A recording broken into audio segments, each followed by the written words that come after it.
Tez. Welcome to the TezDown.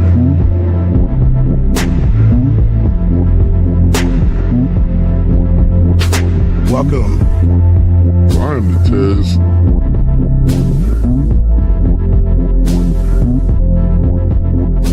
Mic check 1 2. Welcome.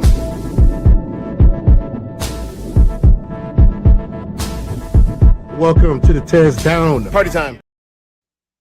Welcome to the TezDown.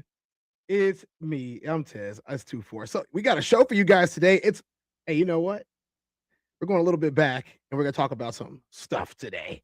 It's not exactly true crime, but I do believe a law was broken. Let's get this right. So, as you guys can see, I am freshly shaved. You guys can't see my hair right now, but I definitely did a really good job on that today. You know, no more crazy looking on the stream. So, let's get going quick today. Let's start with our first topic of the day. As you guys can see, the ticker that's scrolling at the bottom, black, a fetish. We're gonna find out. So, Passports Go, first one in the building. What's up, Passports Go? How you doing, man? Nice to see you in here bright and early. I appreciate you, my dog. I do. It's gonna be a good time today on the show. Let's get going. We got a judge who said that she's a new racist. Whatever that might be, we're gonna find out right now.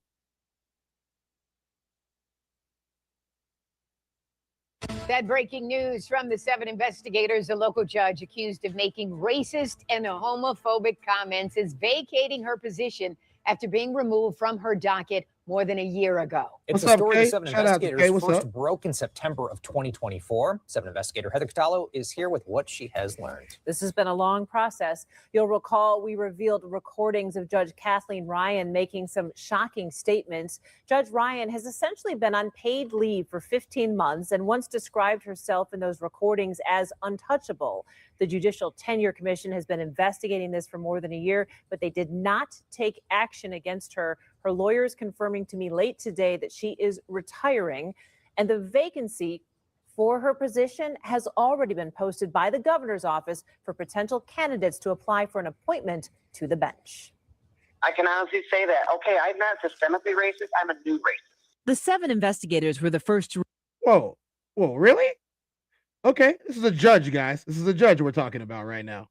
Reveal the recordings that Oakland County officials say prompted Judge Kathleen Ryan's removal from her docket in August of 2024. Black. I'm so off at this Black Lives Matter, #Me Too. All this. Oh my God. Just from saying that, every decision that she made against somebody who was a person of color needs to be brought back up in front of the court system. I don't care how much money it costs. Every single one of them.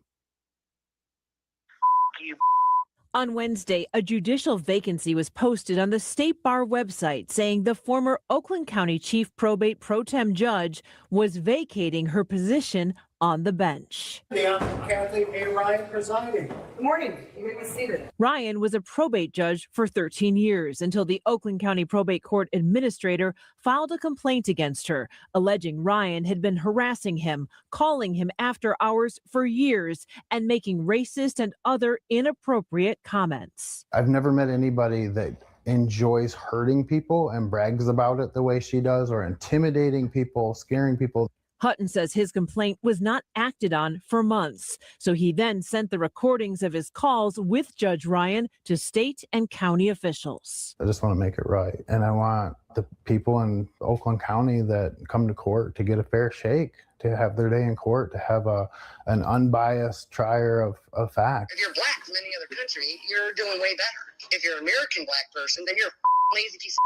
Judge Ryan has been paid for the last 15 months while she was out of the courthouse, and taxpayers have been footing the bill for visiting judges to handle her docket. Now her lawyers say she is retiring and leaving the bench. Judicial Tenure Commission investigations are not public unless they reach the point of the JTC filing formal charges. Again, that did not happen in this case, so the results of that will not be made public. Now, meanwhile, I did speak with one of Judge Ryan's colleagues, Judge Daniel A. O'Brien. He said Judge Ryan was a good judge, and he expressed frustration that the court was left with visiting judges for so long while the JTC investigated, saying that really left a lot of cases not having continuity. So at least there's some resolution. She's retiring. At least, and I'm sure a lot of people who have been in front of her are going back in their memories and going, wow. Did I get a fair shake? Yeah. All right, thank you. This is why you hate the news. Like, even the news that's reporting, you hate it because they say stuff like, oh, did I get a fair shake? No, what are you talking about? Of course they didn't get a fair shake. Of course they didn't get a fair shake. This lady just said that she hates Black Lives Matter. She hates the Me Too movement. She doesn't like, gays. She doesn't like anybody, but she's a judge in America. Land of the free, home of the brave, right? The melting pot. Anybody can be anything. What a crock of shit. And she gets to retire. Faces no charges. How much you want to bet? How much you want to bet that if we went through her court docket right now, we'd find some people that got some inappropriate time that they got sentenced to for crimes? How much you want to bet? How much? I guarantee you they were all black or brown or gay or Asian. Anything other than lily white. I hate this subject. The reason that I hate this subject is because it's 2026 and we still have to talk about it because we still have people like that who are judging our people. No, we're not going to put these goofy news people on here. Let's get her. Let's get her. There you go. I want this to sit here the entire time that I'm talking about this, so you guys can see exactly what she said out loud, out of her own mouth. If you're black from any other country, you're doing way better. If you're an American black person, then you're effing lazy piece of S. Really? Really? Am I lazy? Am I? I don't think so. I don't think anybody that knows me thinks so either. So I think she's wrong. This is a judge, ladies and gentlemen. Do you know how long it takes to become a judge? She shouldn't be ashamed, Roxy. She shouldn't be ashamed. She should go to jail. She should go to jail because that's what happens when you mess up like this. This is terrible. Imagine all the people who got locked up because of her. Imagine all the people who could not get out, who had inappropriate bonds being set. Imagine all of those people. Imagine what those people are facing, knowing that she judged them based on the color of their skin and not the content of their character. Maybe that's what we need to be focusing on. We need to be focusing on the fact that that's what's going on. Maybe that's what we should be doing.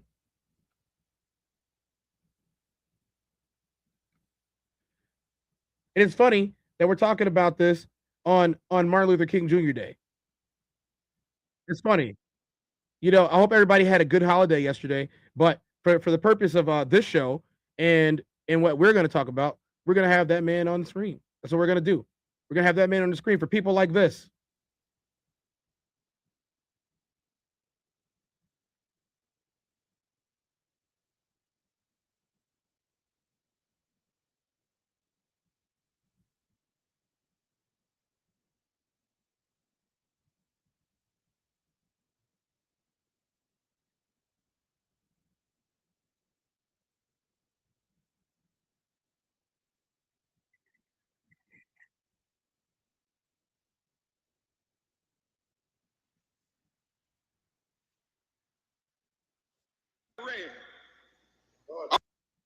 All we say to America is be true to what you said on paper.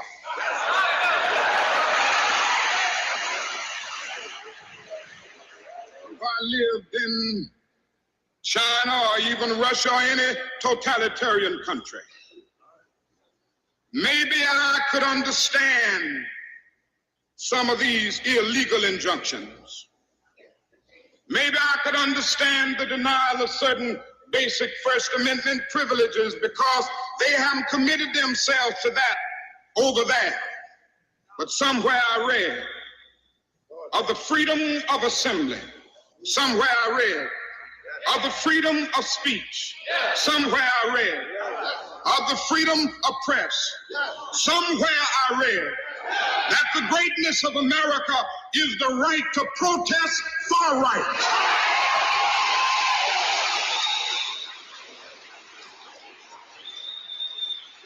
And so just as I say we aren't going to let any dogs or water hoses turn us around, we aren't going to let any injunction turn us around.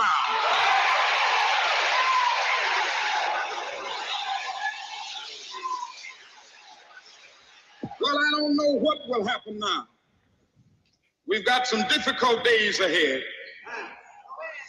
But it really doesn't matter with me now, because I've been to the mountaintop.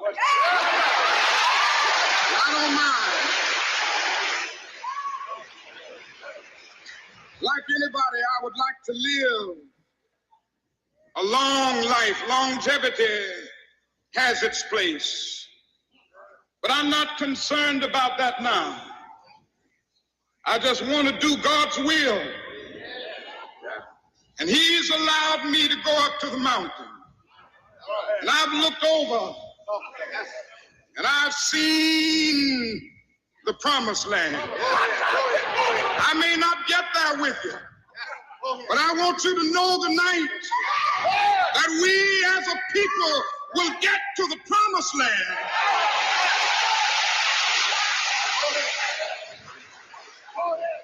So I'm happy tonight. I'm not worried about anything. I'm not fearing any man. Mine eyes have seen the glory of the coming of the Lord.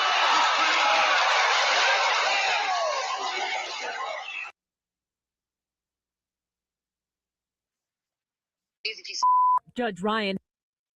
I just want to make it right. And I want the people in Oakland County that come to court to get a fair shake, to have their day in court, to have an unbiased trier of facts. If you're black from any other country, you're doing way better. If you're an American black person, then you're a lazy piece of... Judge Ryan has been paid for the last 15.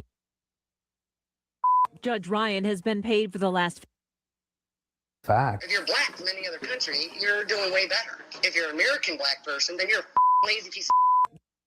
Y'all see that? What I'm talking about? You see this? What's changed? Roxy says not nearly enough. Joe Jett says, I think change hasn't been too effective because many want better slot in the system than to change it from the caterpillar to the butterfly. Tear the system down. Tear the system down. This is a judge. This is a judge. A judge. People who sign laws. People who sign other people's lives away. People who convict and condemn. A judge. This is what Dr. King was talking about. As everyone who celebrated Dr. King Day yesterday, the government officials who got the day off, the people who didn't get the day off, like myself, I want to say, why was this allowed to happen? We're going to watch the end of it. We're going to watch the end of it right now. Judge Ryan has been paid for the last 15 months while she was out of the courthouse, and taxpayers have been footing the bill for visiting judges to handle her docket. 15 months of paid leave after saying all of this as a judge. The taxpayers pay for that. That money came out of your pockets. Individual judges from other places to visiting, they had to pay those judges too for them to be there. That money came out of your pocket. That money came out of my pocket. And all the taxpayers, all the black, quote unquote, lazy people who get up and go to work each and every single day, pay for that. Pay for that. Your money. She got a year and a quarter's break off of your money, off of your dollar. You should be outraged. If you're a white person who, quote unquote, isn't racist, you should be outraged because you paid for it too. She has to be held accountable. We have to educate ourselves on how the system works and then make it a personal duty to check these people by any means necessary. By any means necessary. By any means necessary. Stop being timid and weak. Stop it. There is no getting along with someone like this. There is no reforming someone like this. This person is lost. And they have been terrorizing the public legally for years. Decades. Do you know what it takes to become a judge? You have to go to college, get good grades, go to law school, pass the bar, become a public defender, then a state's attorney, then an attorney general. All of these different things that you have to become just to become a judge. For generations, she has terrorized the public. For generations, she has terrorized Black and brown people. And then she got a 15-month paid vacation off of your tax dollars to do so. Joe Jett said, we also have to articulate the fallacies pushed or erroneous narratives will continually be pushed on the facts and was checked. They will scream, well, that's my opinion. Exactly. You are not allowed to have that type of opinion. Your opinion has to go to the order of law. You know what's funny? If you've ever seen a judge, you've seen the look in their eyes. And you know immediately whether or not they're going to give you a fair shake or not. Doesn't matter the color of the judge. I've seen people of color be just as upset with other people of color and treat them the same way. That's systemic. That's way more than just your personal opinion. I digress. We have other sections of the show today. We've given this as much time as we're going to give it. Fuck her. Let's keep it going. What attracts you? So we're going to move on to the next subject of the day. The next subject we're talking about today is Black. I know. We're talking about Black people. A fetish? Is it really? Is it? So we have some opinions. We're going to hear from some people today. We're going to listen to what they have to say about this, and then we're going to talk about it. To Black men the most? Sex appeal, like for example, their eyes and nose. Their eyes and nose. Their eyes and I nose. like the most. In the past year, I have boyfriend, Black man. So which is... you before dated with a Black guy. Yes. He is so very tall, moreno, something like moreno. And a long nose and a beautiful eyes. So I attract the most in that area. Would you consider dating a Black man? Yes, I consider because I love Black men. And I love being with them because they are so very friendly, approachable, and also good personality. So Black men, love yourself and do a good thing in the Philippines or in the other country. So Black men, love yourselves and do a good thing in the Philippines or in the other country. What's up, Rain? Rain is in here. I figured you would like this subject, Rain. We're going to hear from some other people about this, and we're going to keep it going. Do you think there's any misconception men have about plus-size women? They always think being plus-size only date Black men. I would say a lot of us, we have I have a friends that also plus-size model as well. Some of us, we don't have type, we always like people with their mindset and their behavior. I don't think skin color or race do anything or affect anything about dating part. But people always misunderstood that big always with the BBC. Oh, yeah. So to put it right there. Well. Or affect anything about dating part. But people always misunderstood that big always with the BBC. Always with the BBC, right? So to put it right there, I think whether you smaller than me, taller than me, any race you are, still can come up to big woman if you like or you're attracted to one. Do people usually guess where you're from? You heard it from her. We got so continuing on our subject of the day, which is Black men, a fetish. Sorry, Joe Jett said, sorry, but one more about the judge. You're empowered to guide the morality of the society, especially within America, to be a guiding light for what direction humanity should strive for within civility. You're 100% correct, Georgette. That is why it was such a problem for what she was doing. That is why it was such a problem. It's a huge issue. It's a huge issue today, tomorrow. It's a huge issue last year. It's a huge issue next week. It's one of the biggest problems that we have is that we have people in places of power who are judging other people without being able to be objective. You can't be objective if you don't like black people. You can't be objective if you don't like Mexicans. You can't be objective if you don't like Asian people. You can't be objective if you don't like brown, black, and yellow people in this country. You can't be objective. You can't write laws. You can't make them. And you can't say that this is for everybody and everybody is free. You can't do it. So, we'll go back to that. We'll talk about this a little bit more, Georgette. Maybe I'll find some more of this while we're live today. But we're going to move on, keep going. This is a relationship goals. And it says, are black men too happy by being fetishized by other races? To black men. I grew up in London, lots of black men. And it's not the case of that they like other races or they don't like black women. It's just that they have access to every other race. Other races want them. Now, there are Chinese billionaires. Say it again. Say it loud. It's not their fault. Other women want them. And I say this like I'm growing up in London. I moved to Dubai. And honestly, you can be an Arab girl, Chinese girl, white girl. You can be Hispanic. They'll all date black men. But now when it comes to this, Indian men that are billionaires, there are Chinese men that are billionaires. They stay in their own race. Now, is that entirely because they, love their race? Or is it because they don't have universal appeal? So the fact that black men are dating outside of their race, it's not because they love other races. I actually think they like black women more than anything. It's just that other women flock to them and don't let them stay within their own race. I really don't. I see so many women whose dream is to have a child with a black man, or they just want a black man more than anything else. And they dream about it, they think about it. And even when they date white men, they'll talk about it.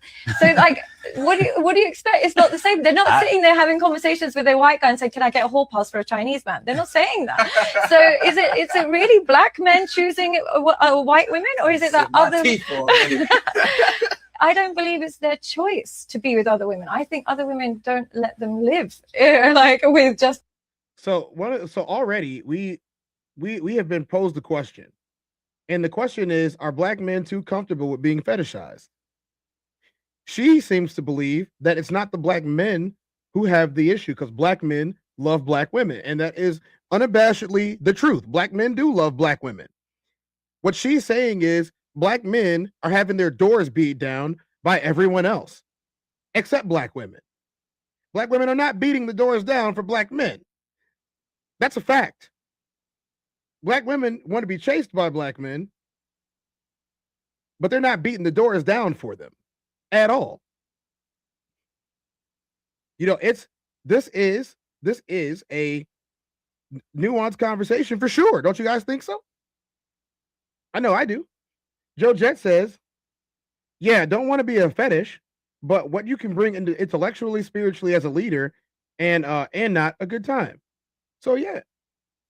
I mean, I'm going to continue on with her story, but she's posed the saying that this isn't a black man problem, and that yes, black men are being fetishized because all of the other races want to date black men, and she hears it from her friends, and I'll play it back. His dream is to have a child with a black man or race. Now, is that entirely because they, love their race, or is it because they don't have universal appeal? So the fact that black men are dating outside of their race, it's not because they love other races. I actually think they like black women more than anything. It's just that other women flock to them and don't let them stay within their own race. I really don't. I see so many women whose dream is to have a child with a black man, or they just want a black man more than anything else. And they dream about it, they think about it. And even when they date white men, they'll talk about it.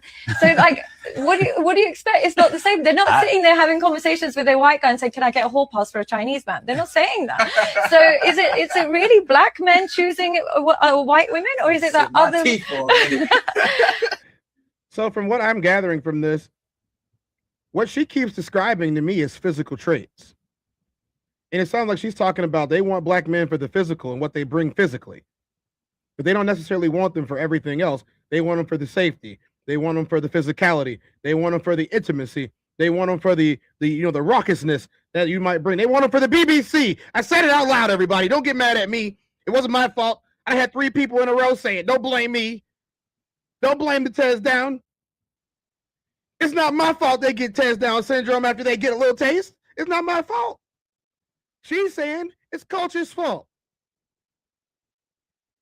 It is my fault. that they get TezDown syndrome. That is my fault.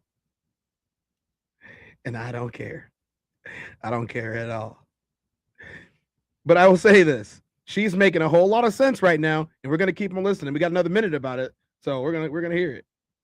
I don't believe it's their choice to be with other women. I think other women don't let them live like with just black women. And I think if you give a black man a choice, they will usually choose black women. Yeah. They usually will choose black women. Or if they go to other races, it's because she has black women features. It's not really because, so they love their blackness. It's just that we all love your blackness. And so you don't get a choice. I agree with you. Yeah, because I just don't like even when they say things like, oh yeah, the black men sleep with so many women and they're never faithful.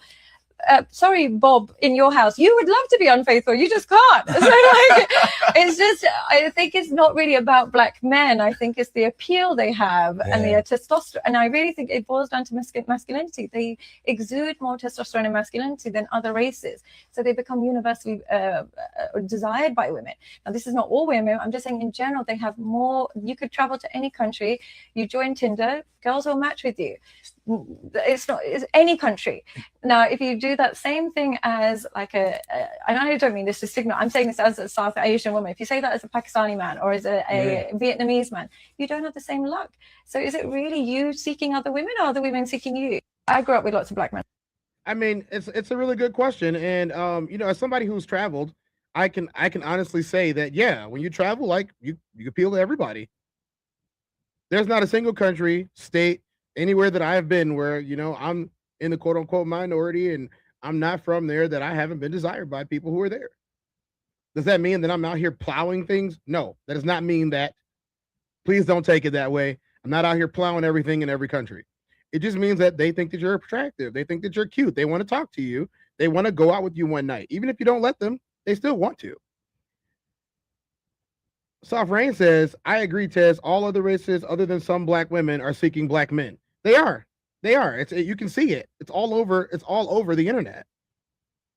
Soft Rain said, black men are fetishized in the likes of being more passionate lovers and being well endowed. Although speaking from personal experience, not all black men have passion nor size. Hey. I didn't need to know that. I didn't need to know that. But I appreciate your honesty and candor. I do. We're going to hear from some more people. We're going to hear from some black women, and maybe we might even hear from some black men, because this nuanced conversation that we're having today goes a little bit deeper than just, oh, are you thinking about this? Are you wanting that? Is it just about the sex? What is it really about? Is it just about the masculinity? Let's find out. Today is, why do you guys love black guys? Oh, BBC. Hey, let me get your number, Shawty. Be a fun fact. so I professionally am a nurse, and the stereotype about black guys is real. Hey. Everybody watching right now, do me a favor. Please hit that like button. And if you're not subscribed, please subscribe. I'm trying to hit a goal here, and I'm getting a lot of views, guys. I'm getting a lot of views and a lot of ghost views and numbers that aren't showing up. I need you guys to help me out. Even if you're a ghost viewer, hit the like button, hit the subscribe. I won't be able to see the name that subscribes, but the subscribes help me, the likes help me, and it just pushes me to keep on going harder. So please hit the like button, hit the subscribe. You know, we have a ton of different types of content, and we want to just keep on pushing everything out. So guys, go ahead and help me out for me. It's free. It's free. Hook it up for me.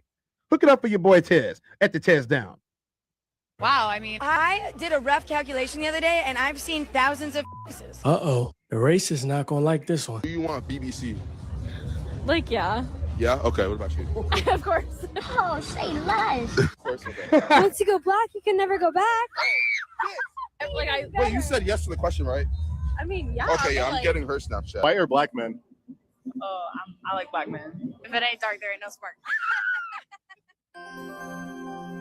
So the other day I was scrolling on Instagram Reels, right? And I saw a few posts where some white women were saying that they prefer to date black men over other races. And it really made me realize something. A lot of that is fetishization, not attraction. Because when you really listen to how these women talk about it, a lot of times it's not coming from a genuine place. It's not about connection, it's not about compatibility, and it's not about real love at all. But when you bring it up, they'll say things like, oh, it's not that deep, or you're just overthinking it. But in the same breath, when you ask them the reason reasoning behind it. They just describe stereotypes or their personal fantasies. And a lot of times it really just sounds like an experience that they want to try. In bed, I prefer my men to be Black.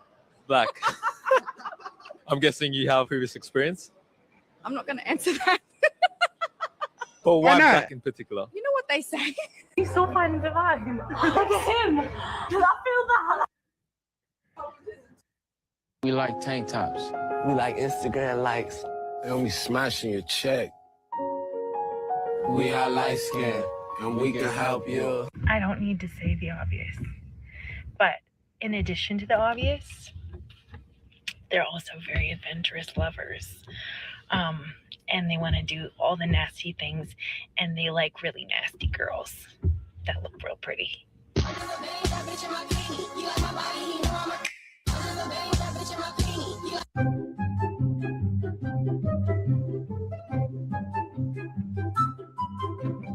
The reason why all girls love BBC is because it's just the perfect combination.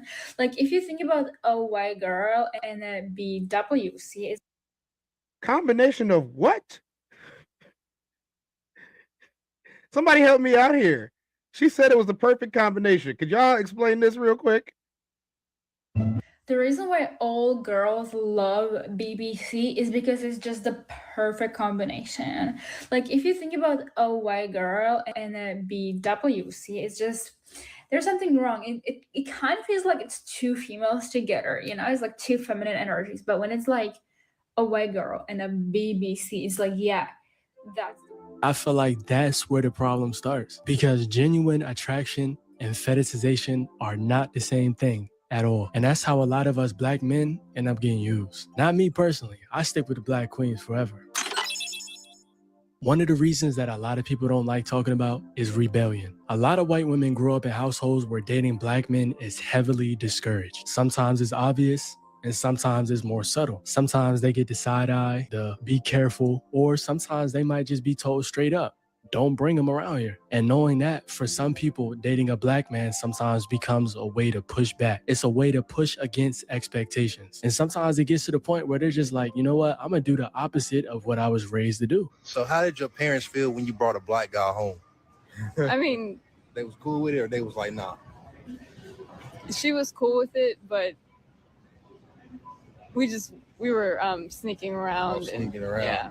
Her dad's a racist. He said it straight up.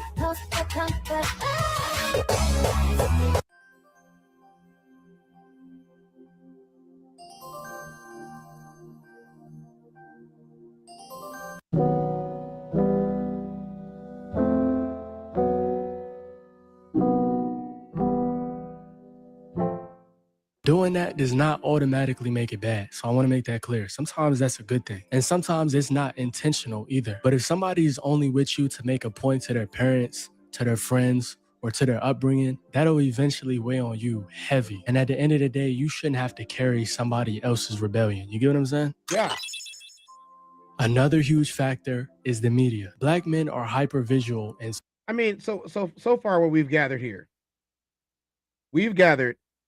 Let's hit the comments. You know what? Let's hit the comment section. We'll see what you guys are talking about.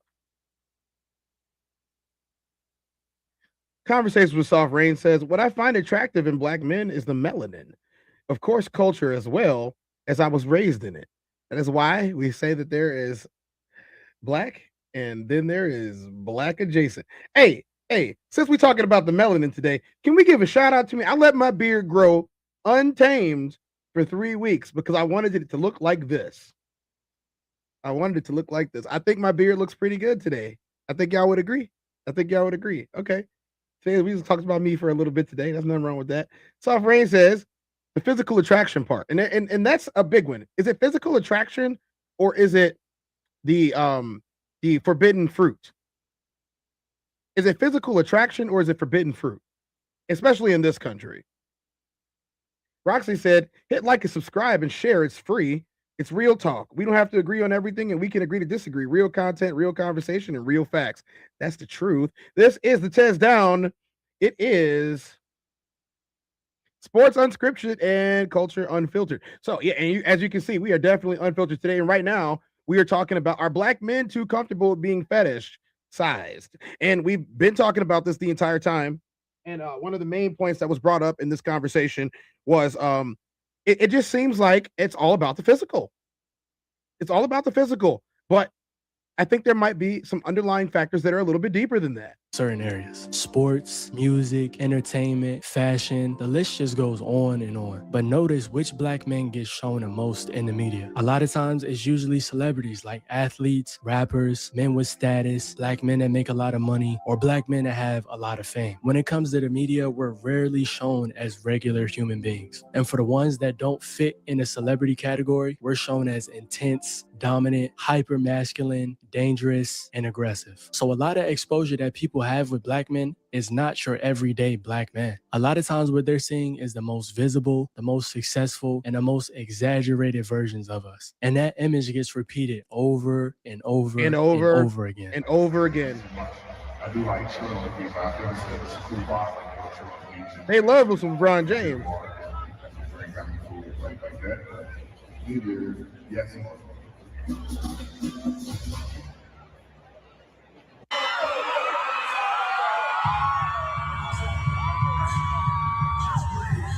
I bet you that's somebody's wife on stage.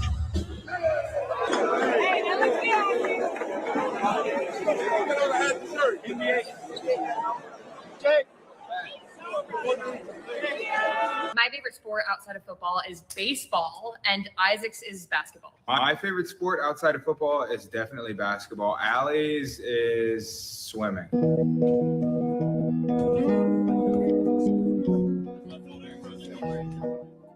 At the end of the day, love who you want. Whether I personally agree with it or not, or whether other people do, it doesn't affect anybody else. So when you notice nowadays that white women somehow always end up with the black athletes or the black rappers or the black celebrities, that's not random. That's happening on purpose. A lot of times, that's who they're conditioned to desire. It's not the regular black man at work. It's not the black man that lives next door. And it's not the black man just living a normal life. And honestly, that's where the disconnect happens. Because when they meet you in real life, they're expecting you to live up to that image that they see online. But when you don't, that's when a lot of disappointment comes into play. They put you up against the celebrity fantasy, the athlete image, the rap image, or against some type of lifestyle that they saw online. So when you don't match that, that's when a lot of confusion comes in. And a lot of times that's when the interest fades. Because at the end of the day, it was never really about you. It was about the image that they were sold.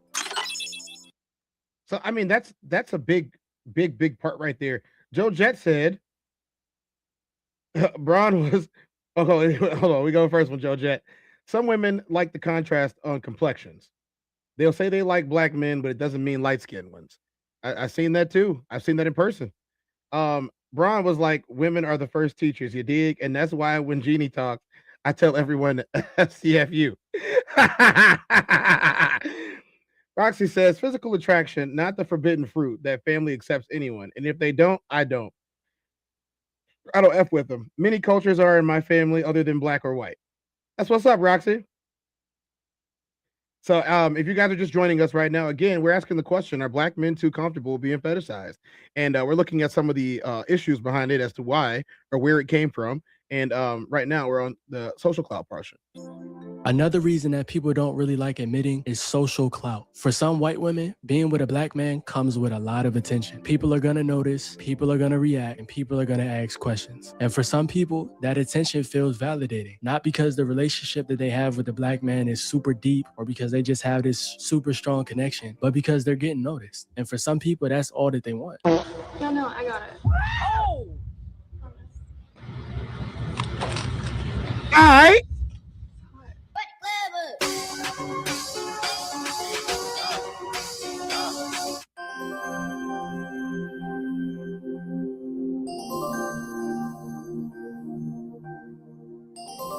They even got the snow bunny costume on. Better pizza, better bitches, better money, my clothes better, my shoes better. I work harder. Fuck Little Caesars. Fuck Domino's.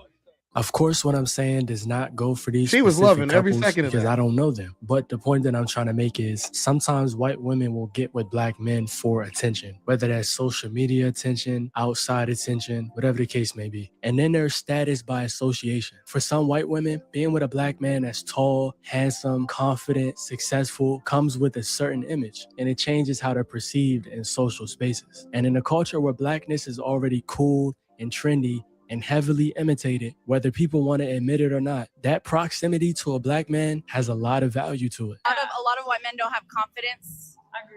Like if a white guy had confidence that he looked good, then that's fine. I don't really care about color for real. It's about how you carry yourself. I agree with that. It's confidence, it's personality, charm. And white guys just most of the time don't have that. What is the most attractive race?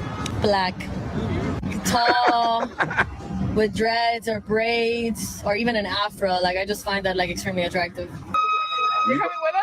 Oh, you want me to go with y'all? Yeah. Oh no. What's your number? That's handsome privilege right there, y'all. So you went to 11?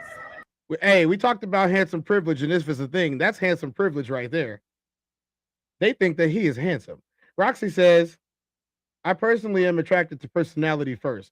It's never made a difference to me what color, shape, or size the person comes in. It's and what's that word? Oh, that's just an exclamation point. It's more about the qualities of the person. And that's a very admirable thing, Roxy. You know, it's very admirable. I don't think that a lot of people truly actually do that, live that, or even think that. But it's nice that someone does. I'll take your number too. I'll take both of your numbers. You're gonna take both of their numbers. They both giving it to us. Teamwork make the dream work, huh? Like I said my number. Okay, this is Okay. Have you ever been with an insecure white guy that said like you were contaminated if you've been with black men? Yeah. Really? Yeah. Tell me like your story. What happened? I mean, there's not really a story, but most of them are in general just intimidated. I don't know why. It's not even about the men, it's also the females, and I don't like it, but that's what it is. Yeah. There's nothing that white men are more afraid of than the fact that their dicks might not just measure up against black and brown men. They are terrified of the idea that white women might want to be with men of color.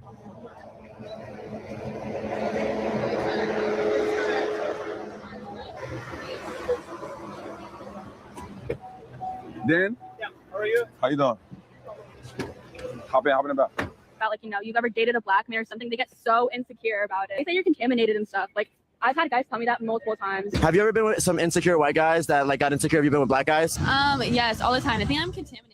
When things are fun, it's exciting. When things are light, it feels good. That's But the crazy to moment even race say. becomes uncomfortable, the moment family pressures start to kick in, discrimination shows up, or things just stop being convenient, that's when everything goes to hell. And that same association that they wanted so bad before starts to feel like a liability to them. And when a relationship starts feeding more into ego than an actual connection, that's when it becomes super fragile. Facts. Power balance. And another one that's usually avoided is power balance. Whether people want to admit it or not, it definitely exists. White women can move in and out of proximity to black men, but black men do not get the same choice. They can enjoy our culture without suffering the same consequences. But when it comes to us, we do not get that option at all. So even with relationships that look equal on the surface, a lot of times underneath, there's a massive power imbalance.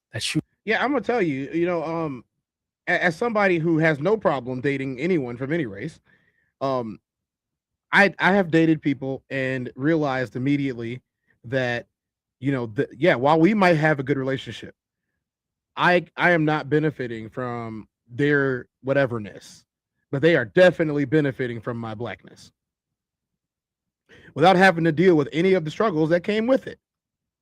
And I'm not saying that they have to share in my struggle. I'm not saying that at all. I'm just saying they don't understand it usually. It's a rare person that'll understand somebody else's struggle anyway, but it's even much harder when you're not married and you're just dating or you're just seeing each other going out on the weekends. It's not anything that I would wish on anybody to have to endure. There are people who understand. I haven't gone through what you've had to go through in your life, but I'm here for you, and we can talk about it, and I can try my best to understand it. That's way better. That's way better than thinking that, it just doesn't exist because I never felt it.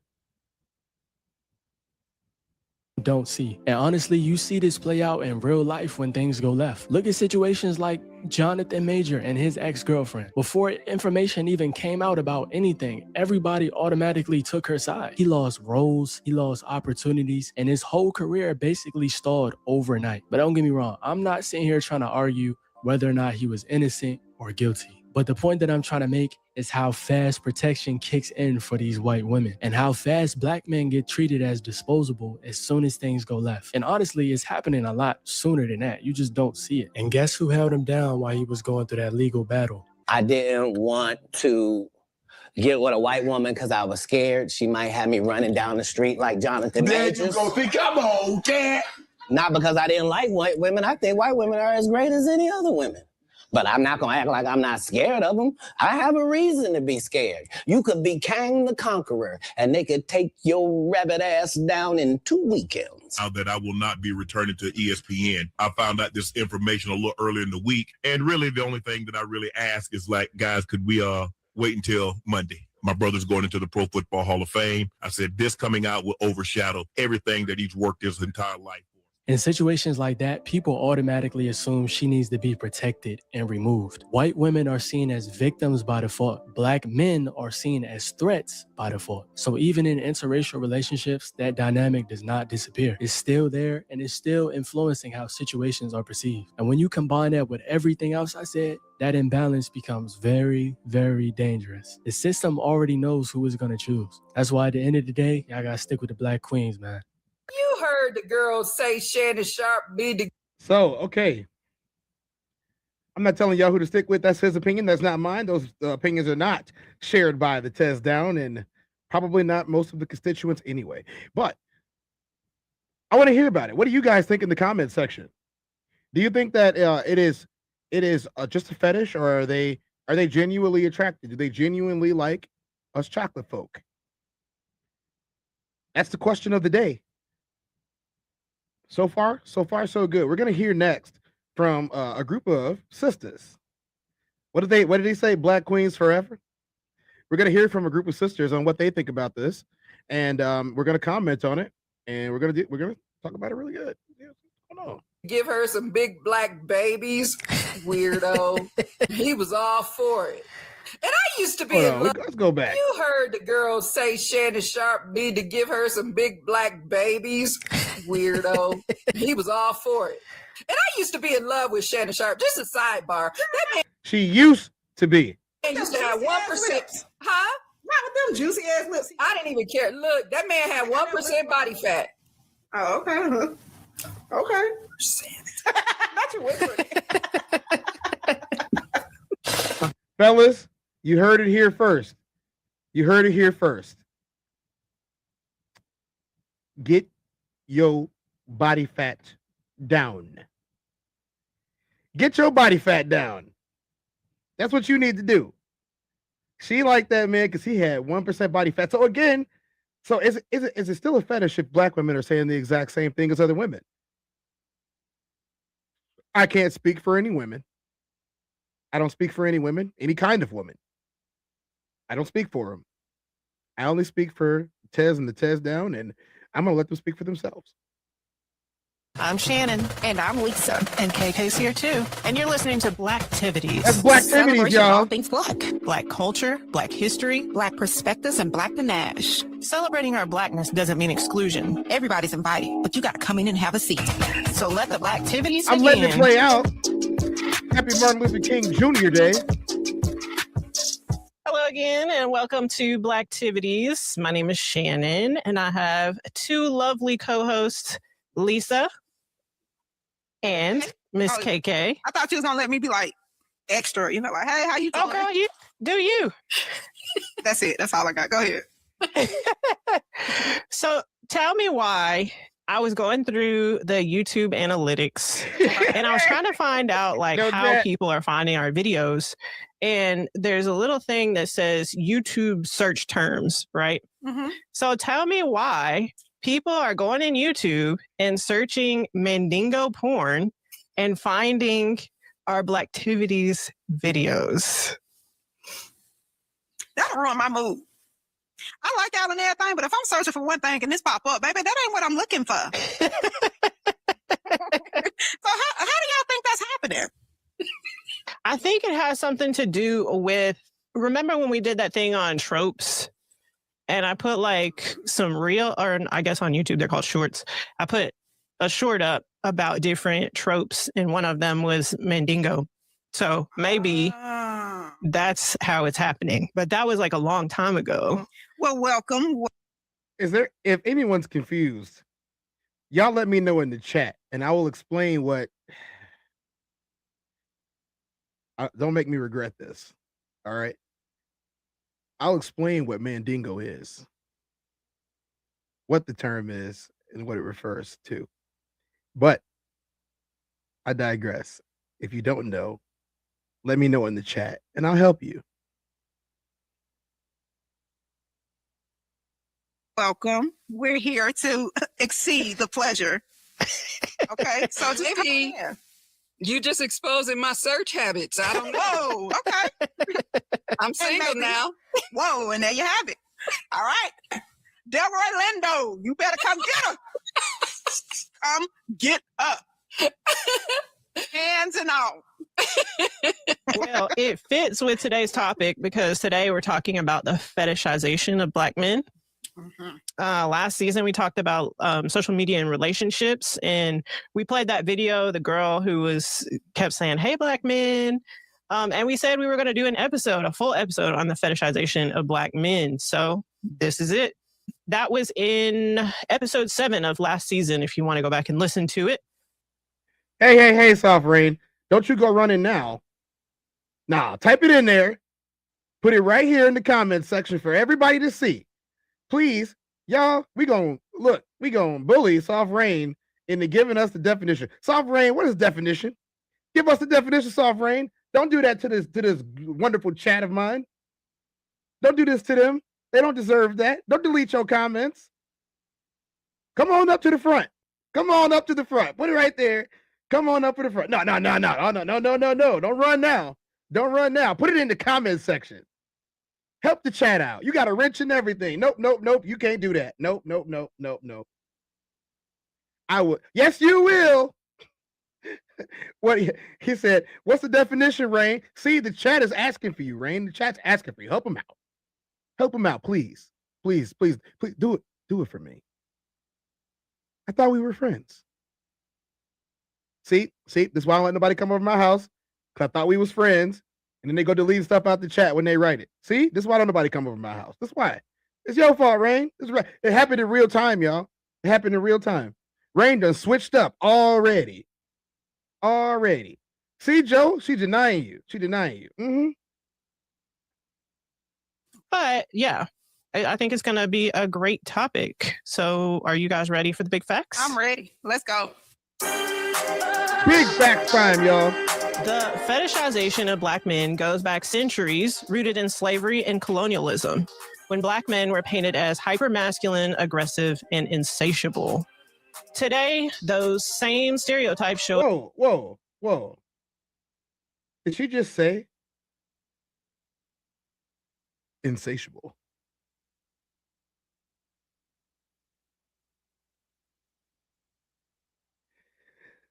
She just said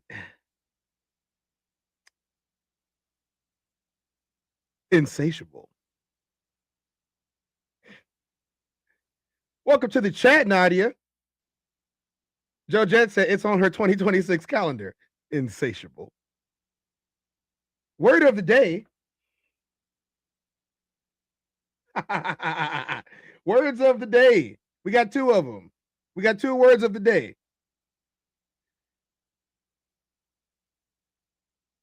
Y'all know what they are, don't you? Y'all got to know what they are.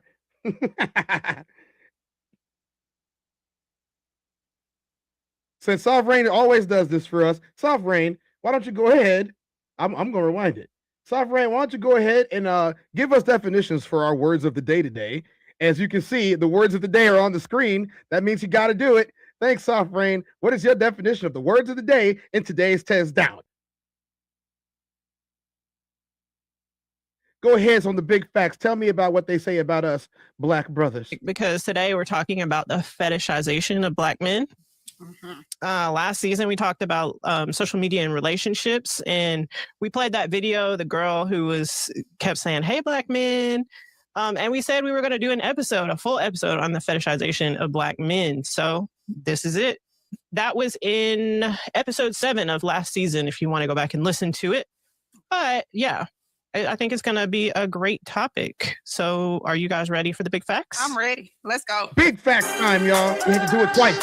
So nice. We did it twice. Fetishization of black men goes back centuries, rooted in slavery and colonialism, when black men were painted as hypermasculine, aggressive, and insatiable. Today, those same stereotypes show up everywhere, from Hollywood to hookup apps to the BBC trope in porn. BBC trope. Insatiable. I'm just letting y'all know. This is what they said. Their words, not mine. I'm sure you've heard the phrase, once you go black, you never go back. Soft Rain's got a definition for the team right here. We had Mandingo, a racialized and sexualized slur used in the United States to stereotype black men as hypersexual or physically dominant. A meaning rooted in slavery, dehumanization, and racist mythology. Soft Rain, so that's what the definition says in the book. What is your definition when you hear somebody say the word Mandingo? Insatiable, or should I say insatiable? Insatiable, adjective, unable to be satisfied or filled, impossible to appease. Rain, put on the kufi for this definition. Rain said,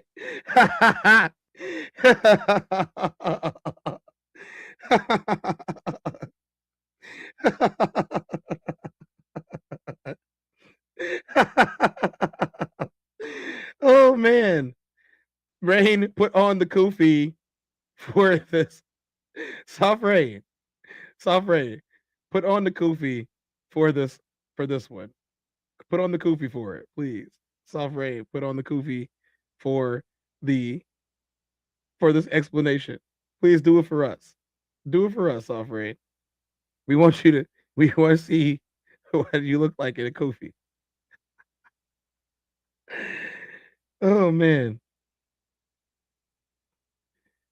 Oh man. I'm sorry, y'all. I find this to be quite hilarious. I really do. And it's only going to keep getting funnier if you ask me. So put on the kufi, Soft Rain. Soft Rain said, having a desire or appetite that is extreme or unending, whether physical, emotional, or intellectual. And that is the definition of insatiable and Mandingo, ladies and gentlemen. Soft Rain, thank you for your assistance and helping out with this show today. Y'all go ahead and give a round of applause for Soft Rain. And we're back to Are Black Men Too Comfortable Being Fetishized? Some of you may be thinking, what is fetishization? So let me tell you what that is. Fetishization is when someone is reduced to an object of sexual desire based on a specific aspect of their identity. In this case, we're talking about race and gender, black males. While some of these things might sound like a compliment on the surface, it actually reinforces old harmful stereotypes, and it keeps racism alive in subtle but powerful ways. Historically, the roots of this fetishization run deep. During the era of slavery and colonialism, black men were deliberately depicted as hypersexual and physically threatening. In the United States, for example, the myth of the black brute was used in the 19th and early 20th centuries to justify violence against black men, including lynching. These racist ideas were spread through propaganda, pseudo-scientific writings, which are like the writings where they say, we're an inferior race of people. Those types of things are pseudo-scientific writings. And even in films like The Birth of a Nation in 1915, which portrayed black men as sexual threats to white women. This wasn't just about sex. It was about control, fear, and maintaining a racial hierarchy. If you guys have never, that's I'll rewind it back to that. But this particular movie,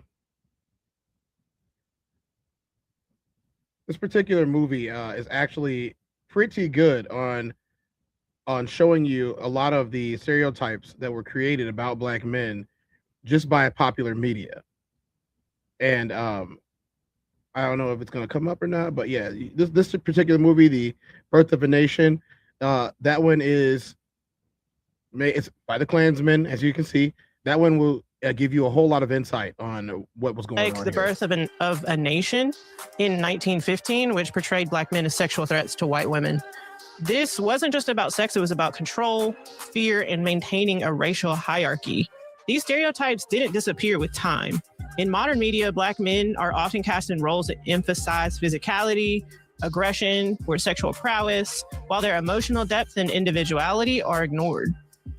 In the world of porn, studies have shown that Black men are disproportionately featured in interracial categories, often with titles and descriptions that highlight their race and reinforce the big, Black, and dominant trope.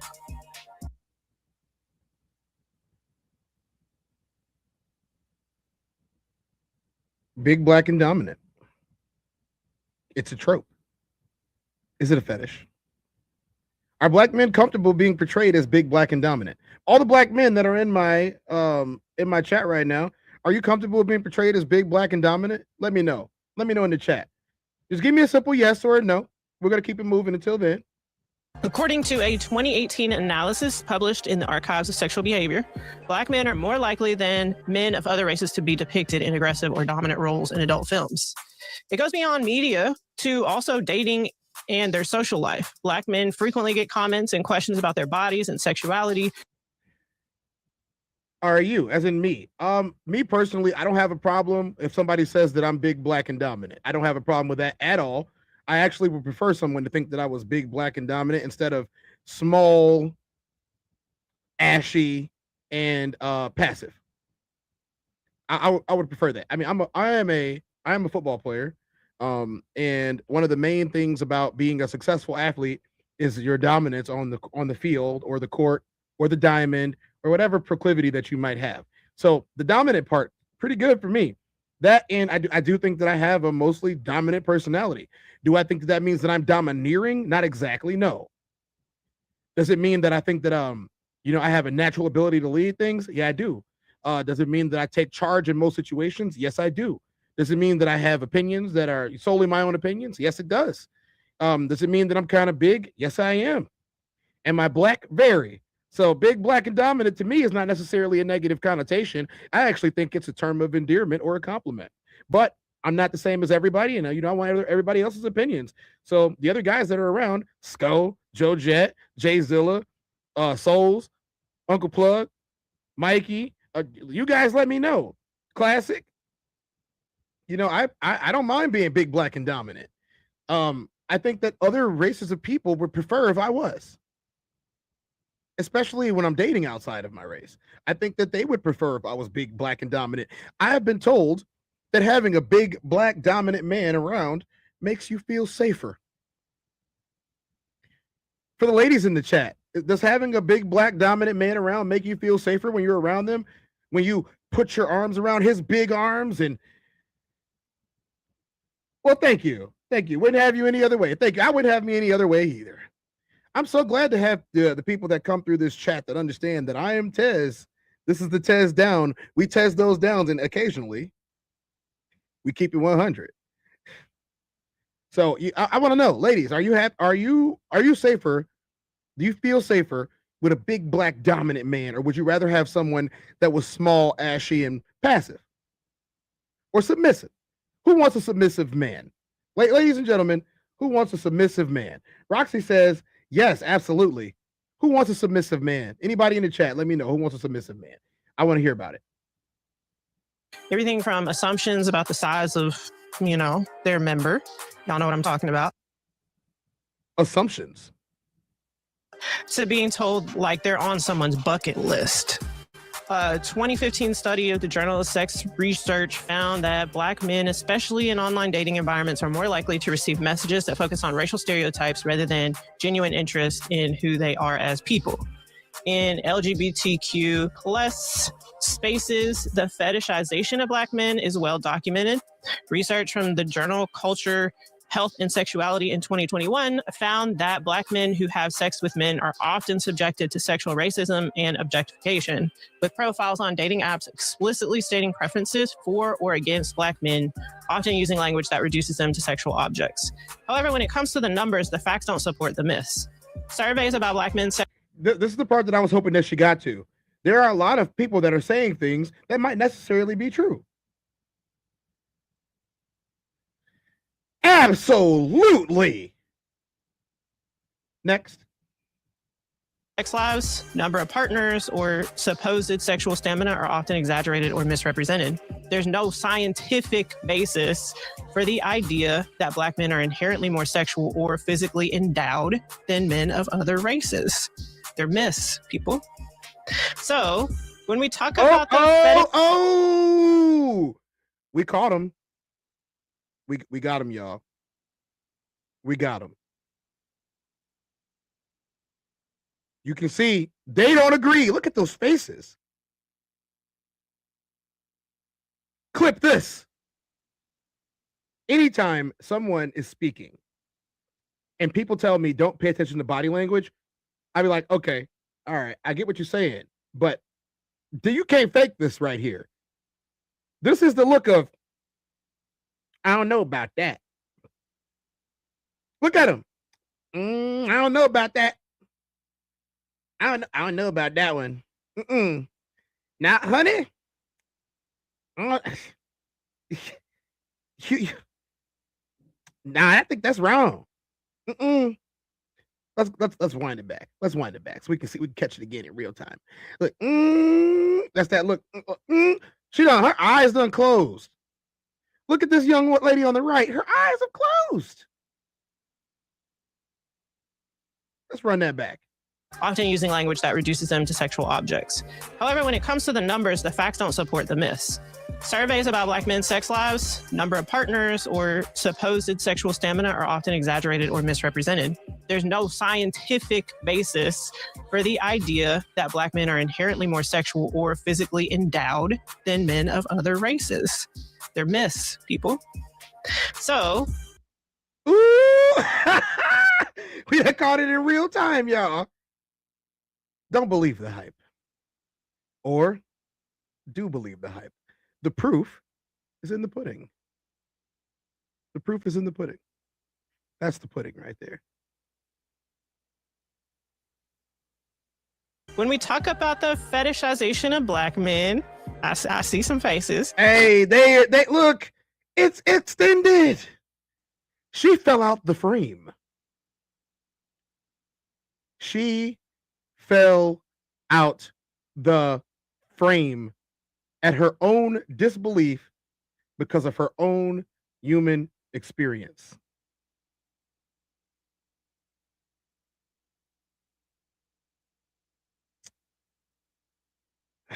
You got it right there, fellas. You got it right there. Ladies and gentlemen, and people of the TezDown utopian village that we have in our chat, you can see right here that sometimes the numbers don't match reality. Numbers don't lie, but neither can what you see right in front of your face the majority of the time. And then I take it from them that they have some experience in this liberated era that we are in. We're talking about a pattern that's been built over centuries, reinforced by media, and still plays out in everyday interactions. It's not just history, it's still happening in both obvious and subtle ways. I saw some faces of disagreement about the let's get into this. Physical endowment. I ain't saying nothing. I'm listening. I'm taking in the facts. Let's bring the facts. Have you guys ever actually seen it happen? Like the first time I actually saw it blatantly in my face was that video that we watched last season. Have y'all been witness to Black men being fetishized? Of course. I mean, it happens often. Like you were stating with porn, it happens with porn, especially with the reference of, like, if you see in porn, they'll have where, there is like the cuckold or, the white couple, they want the white husband want the man to come have sex with his wife, and they'll have like. How do you know this, Lisa? Baby, I'm grown. And they'll have like the caption of like interracial sex cuckold, and then it'll have like Black man the stud. You know what I mean? F's the wife or something like that. And whereas like back, ages ago, like why are you using that term still when back in slavery and all those other things, the Black man was the stud, So, I mean, it still happens, and it's just like all other things, it's right in our face, but it's just, they don't pay attention to it, but it's still there. And men are subjected to those type of things. I think that's true. And I did meet someone. I actually worked with a girl who was very much interested in she was very much interested in having an experience, to the point to where she even said that she wanted to have a baby by a Black man also. So I think that what I did was I had a conversation with her, because I let her say it a few times just to make sure I knew what was happening. So it was not only her curiosity and her obsession with the experience, it also became, and I want a Black baby. So I had to have a conversation about the fact that having a Black child, and she was Latina, and I was like, so basically you're going to have a Black child that you won't be able to protect. I said, because let me tell you, your complexion and a Black man is going to make a baby that just looks Black. I said, and even if they do look biracial, what you're going to end up with is still problematic, because the police aren't going to be looking at your child going, they're biracial. Maybe we should just let them be. Maybe we should just leave them alone. I said, there are a whole nother set of circumstances that go with what you're asking for. I said, be careful what you ask for, because a Black child, particularly a Black male child, is an endangered species. So you have to be very careful with that. And whoa, endangered species? That's a lot. She said a Black male child, particularly a Black male child, is an endangered species. Okay. So we had that conversation. We talked about the same thing. Like, is it the experience? Because she had, multiple kids, one by adoption and two by birth, and which is fine. But it's also like, so you want to add another one that you cannot protect. And that was problematic for me. And I said, this baby that you're talking about having, just imagine Trayvon Martin's mother and things like that, like trying to put some factuality into all this fantasy. I did emphasize to her that this is a myth. You don't necessarily have that experience with somebody that just because they're a Black man. And I do think that that myth has contributed to a lot in our society. I personally believe the impact of that myth has been one of the reasons Black men have been so displaced. So the fact that and don't get me wrong, Black men are hella attractive. They manifest so much masculine energy, and I love that. And I'm not talking about toxic masculinity for everybody who's getting ready to, take feathers all in an uproar. Masculinity. I like masculinity. And there is a good positive masculinity. It's not all toxic.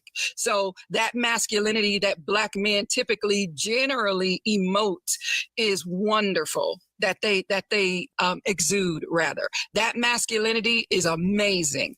And so I think that's part of the reason they have been marginalized, ostracized, displaced, all of the things that have happened. So let me summarize this. She's saying that part of the reason why Black men have been ostracized in society is due to their overt masculinity. What do y'all think? This is a exercise in social constructs. And we're hearing this from the Black Queens Forever. This is what they're telling us. To them have been because of who they are and their potential and capacity and ability. So this just feeds into all of that on a sexual level. I'm so glad to have y'all back. I'm glad to be back. And look at doing the show by myself. Yes. Yes. Do y'all think that some men actually like being fetishized? Now, you heard the girl say Shannon Sharp need to give her some big Black babies. Weirdo. He was all for it. He and was. I used to be in love with Shannon Sharp. Just a sidebar. That man used to have 1%. Huh? Not with them juicy ass lips. I didn't even care. Look, that man had 1% body fat. Oh, okay. Okay. Not you whispered it. And I was I'm telling y'all, fellas, go get in shape. Hit the gym. Fellas, if you are a guy that is in shape, you automatically improve your chances of getting what you want or keeping what you have. You hear it right here. They're telling you. Those are the keys. Use the keys.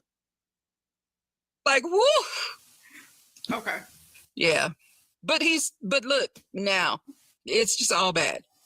That was part of fetishization. They have these, I want to say it correctly, but like these camps, some kind of plantations, or here we go, talk about plantations again, where you can go and have that experience. Yes. You know what I'm talking about? They do. Yes, they do. They do have those. And that's crazy. Why would you want to do that? That is crazy. Well, get you a little outfit and everything.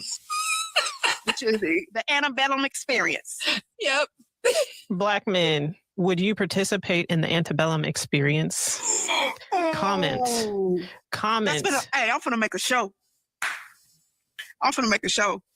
How much I sell the tickets for the antebellum experience? I'm finna... Oh, no. Let me call Dr. Umar right now. This is a problem. And I have that man's phone number right here. I will call him. Don't tell on me. I do not want that smoke. You heard me. Hey, I do not want that smoke. He said, let me ask you a question, my sister. I just started crying. Not crying. Sure is. I'm woman enough to admit it. At the end of this show, you're going to have to put my pictures up with Dr. Umar. Okay. Oh, yeah, that'll be dope. Yeah. I hosted an event for him out here. And he was nice. Incredible. But yeah, I think there are some people who people have their kinks. I don't kink shame anyone, but that one is problematic for that reason. Like, why? I just personally don't understand it. I'm sure there are people who, put your big black baby in me. Like, that's so weird. That is weird. I've never in my life looked at a man and said, I just want to have your black babies. Like, why? Just because we're already black. We don't want nobody. Well, this is true, but we don't want nobody coming over into this, episode in this world and be like, oh, y'all are against interracial. No, we're not against any of that. But we do want to point out the actual title and what it is and address some of the things that may not seem kind of off or weird, and just spread awareness, draw attention, because it does happen. It does happen. It makes some men like the attention, but some men be sitting there like, what? Like, what? If you guys thought that they were kidding, they weren't. One time to leave before I send you to jail. Whoa. What are we doing here, man? We're with the History Channel. Why is this? Oh, this was just a drip back then. I'm sorry. We just want to be as historically accurate as possible. Let's go get our books. Let's bring out the truth, okay?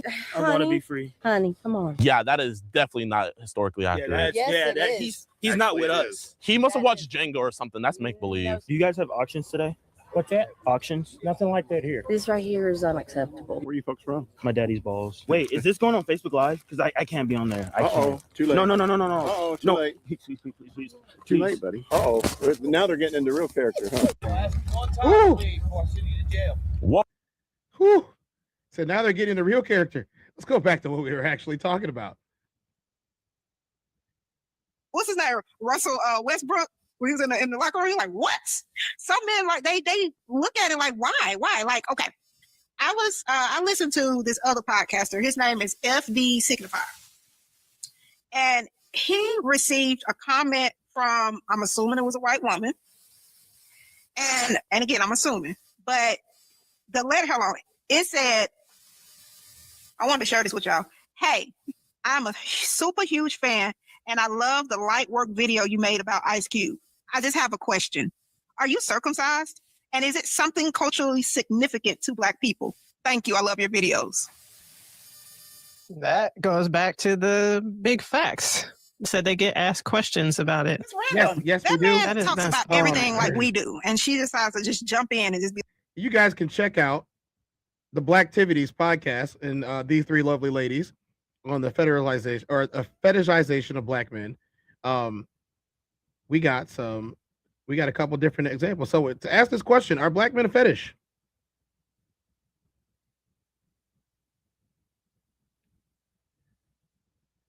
She only has one addiction. It's black, well. It's to hear this, but if you say you like Black men, but the only thing you like about them is the stereotype of a BBC, you do not like them. You fetishize them. If you say you like Black women, but the only thing you like about us is the stereotype of a big butt, you do not like us. You fetishize us. We are people. We are not sex objects. We have thoughts, feelings, emotions, great conversation. We are not here for your sexual enjoyment. Okay? I don't know who needs. Well, she. You want to know said it. something? I'll give you. No, we're not talking about that right now, Jesse Ventura. We're talking about what we was just talking about. Let's talk about what we was just talking about, Jesse Ventura. That's not what I typed in at all.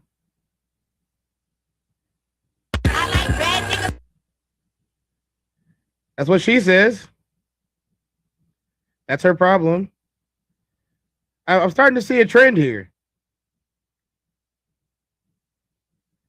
This is what's been going on, huh?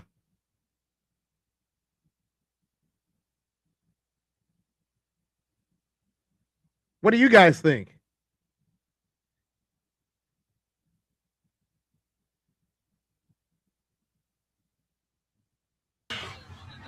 We cannot beat this motherfucking team. We cannot beat these. Yeah, that was funny. She loves her Black Kings. Her Black Kings. Okay. I want like it, promise I won't bite. Okay. That's horrible. All right. That's her type. That's their type. When a Black man walks in front of me, my brain automatically goes. Anytime a fine Black man walks in front of me, my brain automatically goes, brother man, Black man, fine Black man. Mm-hmm. Okay, that's enough of that for the afternoon. That's enough of that for the afternoon, guys. So we asked a couple of questions here. One of the first questions that we asked at the beginning of the show is, are Black men too comfortable being fetishized? My answer is going to be why yes. Yes, Black men are too comfortable being fetishized, and that's because most of us do not care as long as we get what we came for. That's most men in general. If you fetishize anyone, 9 times out of 10, they're going to take it as flattery, especially if it's a guy, because we like getting it. We like getting it. So that's just how it works. Is it a problem? Yes, it is a problem. It's a problem when you start to lose and you want to find love with somebody that wants to find lust. They might just be lusting after you and they might not care about you at all, other than the fact that you're going to please them in the bedroom. That's another one of those things. If you're looking for love, you're looking for love and you know better. But if you're not looking for love and you're looking for the lust, you're looking for the body, you're looking for the physical, you're looking for the intimate moments, as we like to call them, then you're not going to have a problem with it. So I would say that's a yes. Black men are too comfortable with it. I think that Black men are more comfortable with it. I think Black women don't like the fact that Black men are comfortable with it, but I can't speak for them. We just watch them talk about it on the show, and they seem to do the exact same thing, fetishize their Black men. So without further ado, if we got people in the comment section that want to comment on the question and the question of the day and what they think about it, go ahead and let me know. But we got something coming up for you guys in the Chicagoland area. That is the Raw Society Coalition. That is myself. That is Souls of Thought. That is Conversations with Soft Rain, Uncle Plug, and the quote-unquote headliner for the show, Classic Codes. I'ma win any type of way. That's a parlay you can take to them. I'm having that aura, I got that glow. They hate it worse when they know that you know. Walk in the room like I'm covered in gold. I used to suppress it, was about to implode. I used to suppress it, was about to explode. Sore thumb in the room everywhere that I go. Black sheep for the fam, used to think something was wrong. Took a little time to realize I was chose. Took a little time to realize I was special. Ever since birth, been a cold under pressure. Wanna be great, gotta do a little extra. That's why I grind with obsession. Everything about me irregular, everything about me is pressure. Maximum effort, no box left unchecked on the checklist, no stone left unturned, mash on the gas and etc. Or farming hoe, I'm up in rank. Step in the room, they paved the way. I get treated like a milli tank. Southpaw like I'm really tank. I do things that they really can't. Again, you guys, this is the Raw Society Coalition. That is, the Raw Society Coalition has its own channel on YouTube, and it's the same across all social media platforms. You can type in Raw Society Coalition on YouTube, TikTok, Instagram, Facebook, whatever. You're gonna get the Raw Society Coalition on there. I'm a member of the Raw Society Coalition. I am one of 5 The rest of the Raw Society Coalition is the Classic Codes, Souls of Thought, Uncle Plug TV, Conversations with Soft Rain, and myself, the TezDown. That is me right here. Please like and subscribe to all of these channels. You're going to see a lot of different content on all of these channels. They talk about different things, about different people, about different, like there's so many different examples of what you're going to see and what you're going to feel. And that is the whole point for this event that we're having. We want to make sure that everyone who is a part of this event is, everyone that's a part of this event is doing their part and enjoying themselves. And we're going to have a good time. Like, that's really what it comes down to. We're going to have an excellent time doing what we do. And I want to see all of you people show up. Everyone who watches us, you know, it is a fun time. And I think that what I'm going to do is I'm going to share another video. So make sure you guys screenshot this. It's a lot easier. Screenshot this right now. It's a whole lot easier to go back and find the channels and type the channels in if you screenshot this. There you go. I can't wait either. Purchase your tickets today. Right now, there's a special on the tickets. It's an early bird special. The tickets will cost more at the door, and the tickets will, well, that's if we even sell them at the door. I have not issued. Soft Rain, are we selling them at the door? I don't think we are. But go to, there's a link in the description here. You can also find it on the Raw Society Coalition page. There's a link in the description of this video that will send you straight to the Eventbrite page to purchase your tickets for this event on February 13th. It's coming up. It's singles and soulmates, guys, which means that anyone can bring someone. I'ma win any type of way. That's a parlay you can take to them. Don't bring no kids. Don't bring no kids. Like no kids. It is not a child-friendly event. This is for the grown and sexy. As you guys are aware, this is for the grown and sexy, and we're gonna play another promo from it. Set me free. I ain't going out like Gandhi, bet it won't be nobody next to me. Cause I'm watching the people I'm loving the close way more than the people I don't. Cause the people that hurt me the most in this life be the people that's locked in my phone. They made a mistake, I gave them some grace. I make a mistake and they won't do the same. People be dishing out what they can't take and they take what they cannot get back to the game. I'm unforgiving cause I'm unforgetting. I harbor resentment. I know what you did. Set me free. I ain't going out like Gandhi, bet it won't be nobody. You guys make sure that you check us out and you come there and you subscribe to these channels. That's the most I can say about it. You know, we are definitely having a time, and I think it's going to be great. It's going to be a whole lot of fun. You know, I can't wait to see everybody and see who shows up and, you know, interact. But we got a huge, we got a raffle that's going to be, so we're going to be selling some merch there. You guys can get your Raw Society Coalition hoodies and merchandise, whether it be pins or hoodies or shirts. So bring a couple extra dollars with you so you guys can buy a shirt. You know, this shirt's cool. It's the same design that you guys see right there on the shirt. I believe it comes in 3 colors: red, white, and black. And this is gonna be a fun time. This is gonna be a fun time. Adults only. And she says she manifesting us being sold out. I am too. I'm not sure if we are selling them at the door, but I do not think we are. So get your early bird tickets online immediately. Who wants me to play that video one more time? Who wants me to play it one more time? Somebody say something. I'll play it one more time. Oh, you? Okay, I got you. I'll play it one more time. I have no problem playing it one more time. I do it. Don't worry. To me. So watching the people set me free. I ain't going out like Gandhi, bet it won't be nobody next to me. So watching the people I'm loving the close way more than the people I don't. Cause the people that hurt me the most in this life be the people that's locked in my phone. They made a mistake, I gave them some grace. I make a mistake and they won't do the same. People be dishing out what they can't take and they take what they cannot get back to the game. I'm unforgiving cause I'm unforgetting. I harbor resentment. I know what you did. Set me free. So the music that you guys keep hearing in the background, that is the headliner for the show. That is Classic from the Classic Codes, otherwise known as B Class, as his rap name is and his artist name. You guys can give him a follow on Spotify or SoundCloud. But come ready. You guys are gonna get a concert first. It's gonna be 45-minute concert. You know, obviously a whole set, and then you're gonna, you know, have the live show with the rest of us, and we're all gonna come out. We're gonna do our thing. You know, we got some special guests on top of that, so you'll have a little bit more than just a Raw Society Coalition. But it's an event for the grown and sexy, singles and soulmates. Make sure you guys come on out. You guys can find all the rest of the information on this page right here, but at all of these places. So this is going to be fun. This is going to be one for the ages, and you don't want to miss it. You guys do not want to miss our first live event where all the people are going to be in there with us. We're going to have, you know, it's going to be fun. You know, if you guys like events, this is an event. It's going to be Friday, February 13th, and I'm excited for it. I really am. I don't know what I'm wearing yet. You guys got some suggestions? What should I wear? I got some options. But we got to find out. Maybe I'll do an outfit change in the middle of it.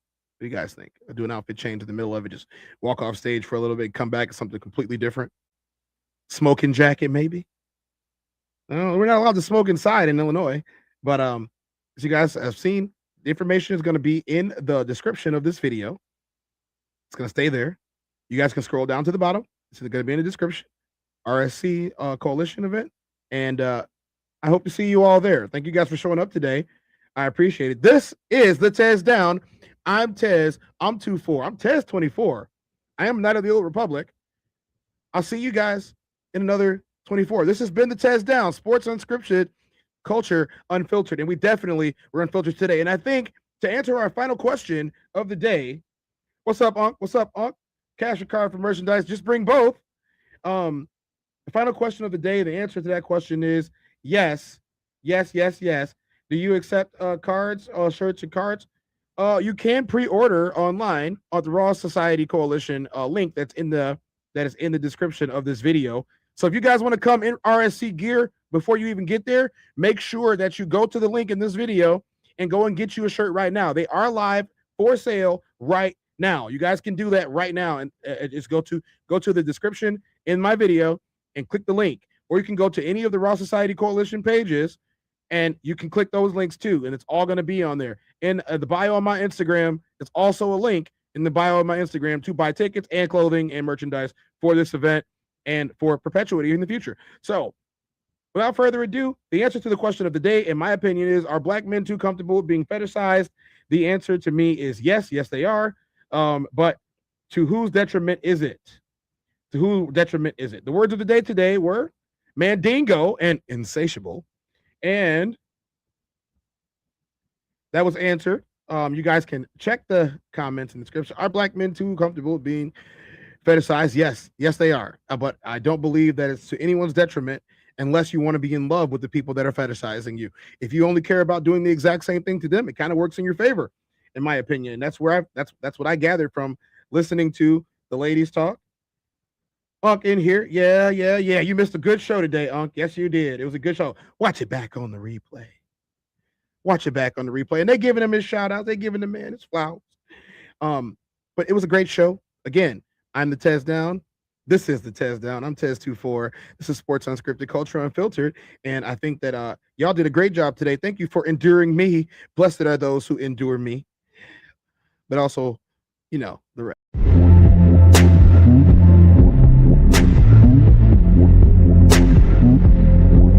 I'm the Tez.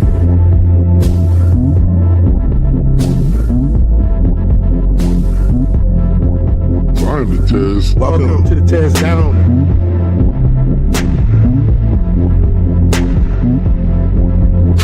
Welcome. I'm the Tez.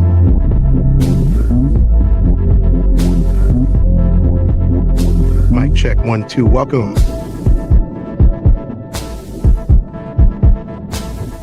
Welcome to the TezDown. Party time.